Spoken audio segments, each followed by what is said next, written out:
اعوذ باللہ من الشیطان الرجیم بسم اللہ الرحمن الرحیم وما قدر اللہ حق قدره اذ قالوا ما انزل اللہ على بشر من شیء قل من انزل الكتاب الذي جاء به موسى نورا وهدى للناس تجعلونه قراطيس تبدونها وتخفون كثيرا وعلمتم ما لم تعلموا انتم ولا آباؤكم قل اللہ ثم ذرهم في خوضهم يلعبون۔ سورۃ الانعام آیت نمبر 91۔ وما قدر اللہ، اور انہوں نے اللہ کی صحیح قدر نہیں کی، حق کا قدر ہی جیسی کہ اس کی قدر ہونی چاہیے تھی، یعنی جس طریقے سے اللہ کو پہچاننا چاہیے تھا انہوں نے اللہ کو پہچانا ہی نہیں۔ اذ قالوا، جب انہوں نے کہا، ما انزل اللہ، نہیں نازل کی اللہ تعالی نے، علی بشر، کسی بھی بشر پر، من شیء، کچھ بھی۔ یہاں یہ بات ملحوظ رہے کہ یہودیوں نے رسول اللہ صلی اللہ علیہ وسلم کی عداوت اور دشمنی میں کوئی کسر نہ چھوڑی، یہاں تک کہ انہیں اس بات کا خدشہ تھا کہ اگر اہل مکہ سے ہم نے یہ بات کہی کہ اللہ تعالیٰ نے رسول اللہ صلی اللہ علیہ وسلم سے پہلے بھی پیغمبروں پر جو بشر تھے اپنا کلام نازل کیا ہے، اس کا سرے سے ہی ایسا انکار کیا کہ اہل مکہ بھی یہ سمجھیں کہ واقعی اس طرح کا مسئلہ پہلے بھی کسی بشر کے ساتھ نہیں ہوا کہ اس پر اللہ نے اپنی کتاب نازل کر دی ہو۔ تو اب وہ یہ تو نہیں کہہ سکتے تھے کہ موسیٰ علیہ السلام پر تو ہوئی ہے، بعد میں نہیں ہو سکتی، تو اس لیے انہوں نے اس بات کو اس انداز سے بیان کیا کہ تاکہ کسی کو بدگمانی بھی نہ ہو اور مقصد بھی پورا ہو جائے۔ تو اب اللہ تعالیٰ نے شروع میں یہ بات کہہ دی کہ حقیقت میں انہوں نے اپنے رب کو پہچانا ہی نہیں ہے، تبھی یہ اس طرح کی بات کر رہے ہیں۔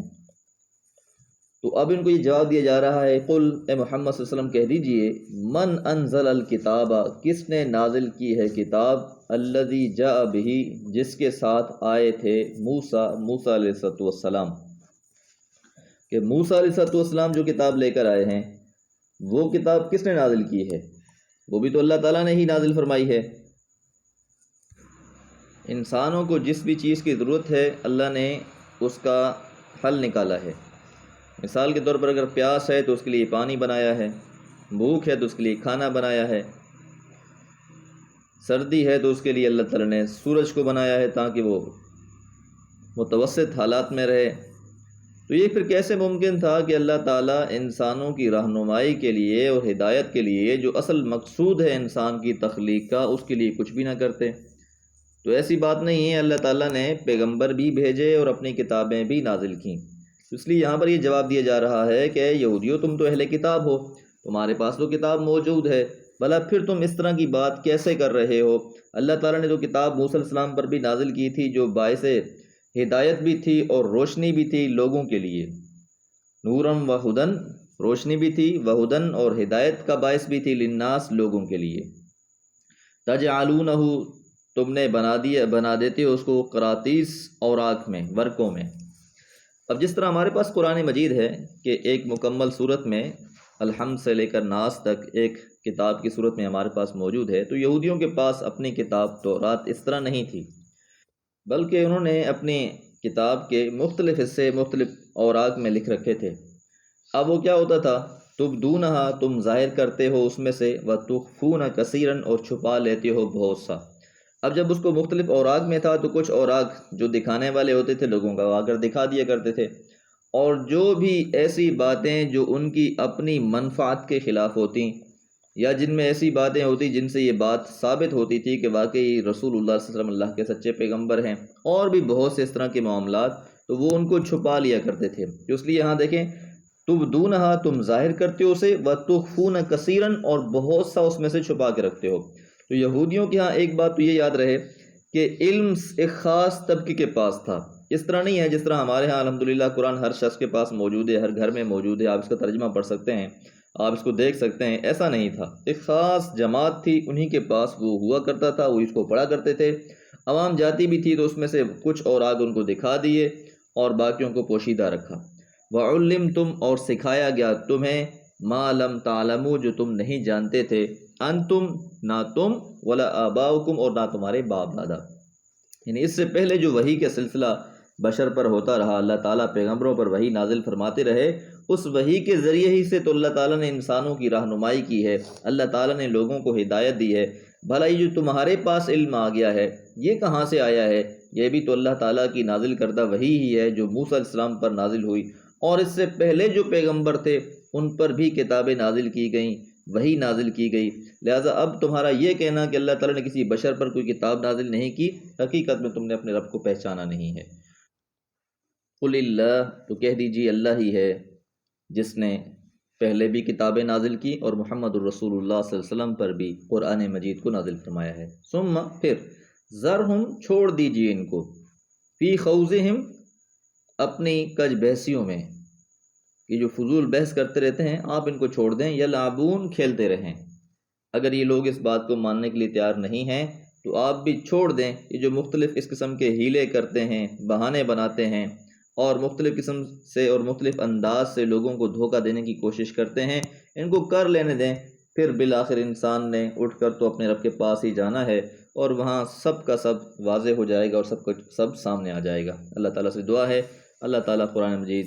پڑھ کر سمجھ کر اور اس پر عمل کرنے کی توفیق عطا فرمائے۔ وما علیہ الا البلاغ۔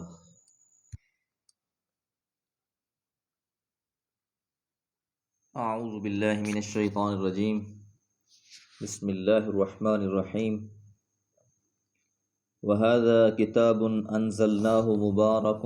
مُصَدِّقُ الَّذِي بَيْنَ يَدَيْهِ وَلِتُنذِرَ أُمَّ الْقُرَى وَمَنْ حَوْلَهَا وَالَّذِينَ يُؤْمِنُونَ بِالْآخِرَةِ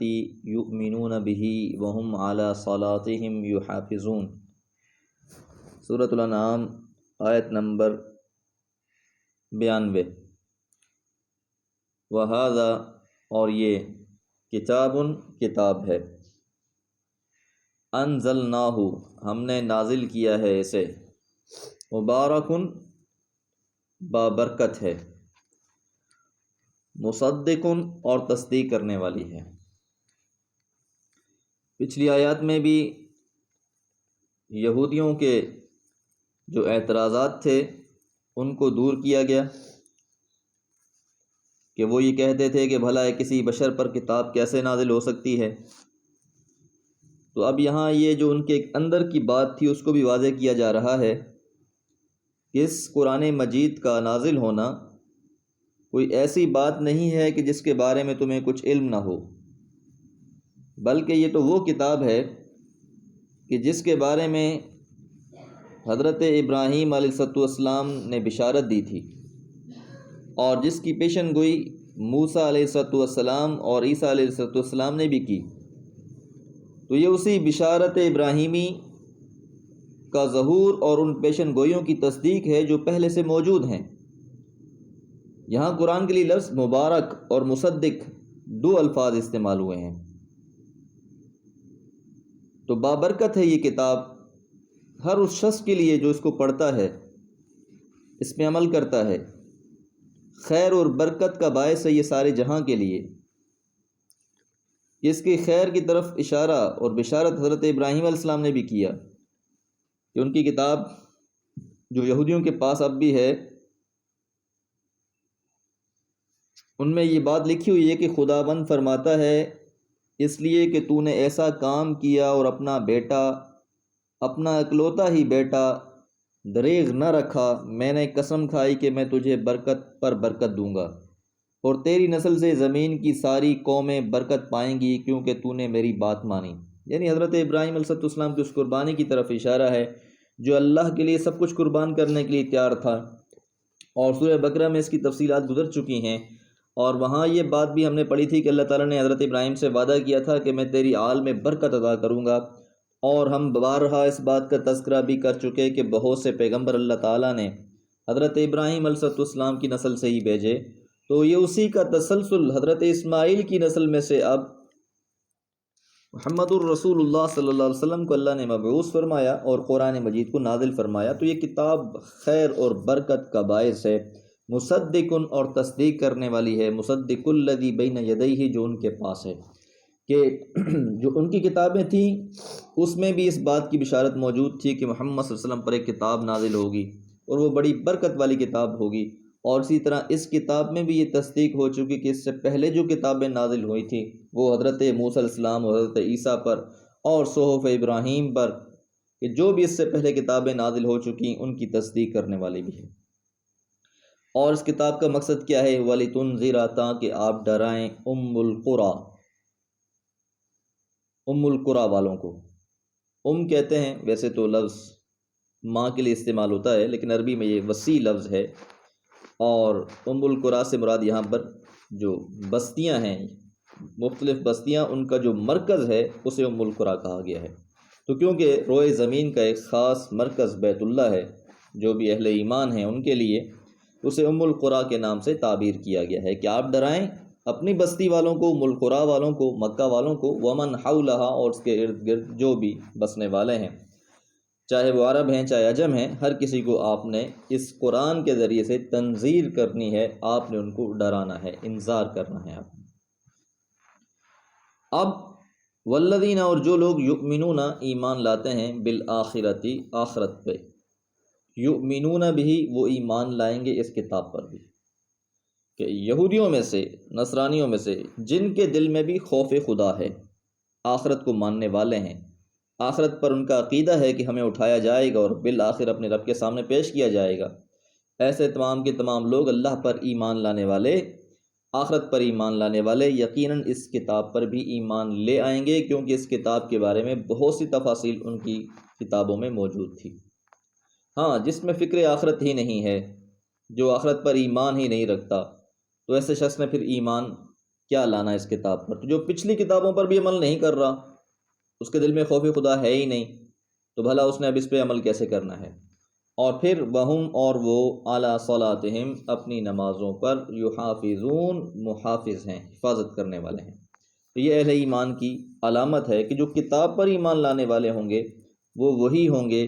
جو اپنی نمازوں کی حفاظت کرنے والے ہیں۔ اور حفاظت نماز کیا ہے؟ کہ انسان 5 گانہ نماز کا پابند ہو جائے اور اسے اس بات کی فکر رہے، اور اگر خدا نخواستہ کبھی کوئی نماز رہ جائے تو اس کو بعد میں ادا بھی کرے، اور ساتھ ساتھ اس پر اس کو افسوس اور ندامت اور استغفار بھی کرتا رہے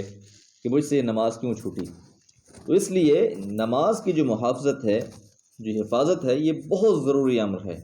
اور نماز کی اہمیت تو قرآن مجید میں بارہا اللہ تعالیٰ نے ذکر کی ہے۔ اس لیے اہل ایمان کی ایک علامت اور نشانی یہ ہے کہ وہ لوگ اپنی نمازوں کی حفاظت کرنے والے ہیں۔ تو اب جو بھی شخص اپنی نماز کی حفاظت کرے گا اسی شخص کا آخرت پر بھی ایمان ہوگا، اور وہی شخص حقیقی معنی میں اس کتاب پر بھی ایمان لانے والا ہوگا۔ اللہ تعالیٰ سے دعا ہے اللہ تعالیٰ ہمیں بھی اپنی نمازوں کی حفاظت کرنے والا بنا دے۔ وما علیہ الا البلاغ۔